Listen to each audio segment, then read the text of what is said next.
An etching is really a three-dimensional thing. You have the acid go down into the plate, you have ink down in, you have texture on the top, you can layer fabrics, you can layer papers, you can do an awful lot that makes it, I think, come alive.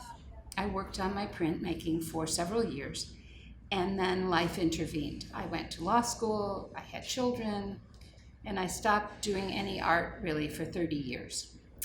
What inspired me to go into law? I think what it was I had graduated from Harvard, and the only kind of job I could get was as a secretary, and that irked me. Between cause and fact and proximate. When I went to law school, there were not a lot of women there. I certainly wasn't alone, but there were not a lot of women in law school, and there was a lot of prejudice, and there were certain avenues of the law that I was not comfortable doing as a woman, and one of those was criminal law, because you had to be a person that I did not feel comfortable being. And also, nobody took me very seriously. I was young, I was short, I was a woman.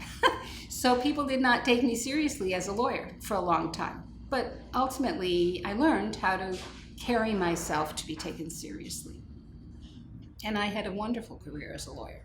Probably the most interesting was after Harold Washington got elected as the first black mayor of the city of Chicago, and I went to work for the city, and ultimately I got to know Harold Washington, and it was a lot of fun to be part of that, and I think a very worthwhile thing to do. Then my husband took a job in New York. This is 2004, and in 2005 I followed him to New York. It has been a very welcoming place for me in terms of my professional career, because had I stayed in Chicago, I would not have been able to get established as an arbitrator. There is not as much work for arbitrators, and the collection of people who do the work are not as welcoming as the New York arbitration community, which has been very, very welcoming and helped me get started. When you're an arbitrator, I give it my all when I'm working on a case, but then it's over, and that's a lovely thing. The other really nice thing about being an arbitrator is that people have to treat you with respect because you're the decision maker. When I moved to the New York metro area in 2005, I wasn't working, and I didn't have children, and so I was starting over. And so I joined everything. I joined a synagogue, I joined a choir, I joined a women's hiking group, I joined my book group, and I joined the art studio.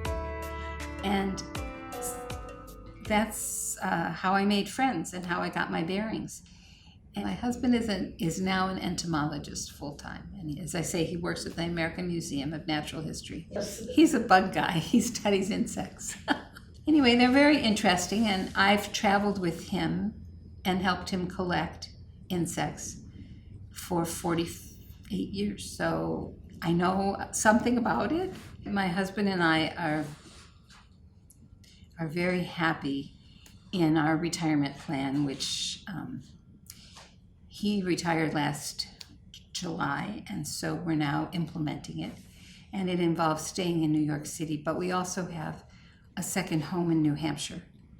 So we can go to New Hampshire when we want more nature and when we want more quiet. And it's a beautiful place with mountains. But New York is a really good place to be an older person, because we live in a building with an elevator, so there's no problem about stairs. We have a doorman. They'll help us with anything we need. We're 5 minutes from a hospital. We can have anything delivered that we want. And there's all kinds of things to see and do. So I think that it's a really good place to grow older. I started taking piano lessons when I was 5 years old, and music was very important in my family. I'm one of 3 children, and we all studied an instrument. And I studied the piano through high school, and I got pretty good. I go through different periods of intensity of playing, but I play.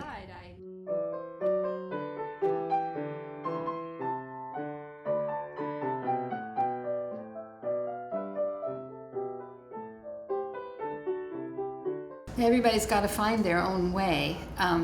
For me, being active is very important. Doing things that interest me is very important. And trying new things is very important. So what intrigued me about the Graphic Center was, and what has made me stay, is that it's a community. It's a community of artists. It's a very egalitarian. There are no superstars. There are no people who look at your work and say, oh, why are you doing that? Everybody's very supportive of one another. I should point out that a lot of the art on the walls of our apartment come from my association with the Graphic Center. So some of it is art that we bought at fundraisers. Much of it is made by artists who are members and friends. And so it's really it's a lovely thing to have this art around us, as well as the beautiful Hudson River, but also to have a place that has enough wall space to have a fairly good collection of art.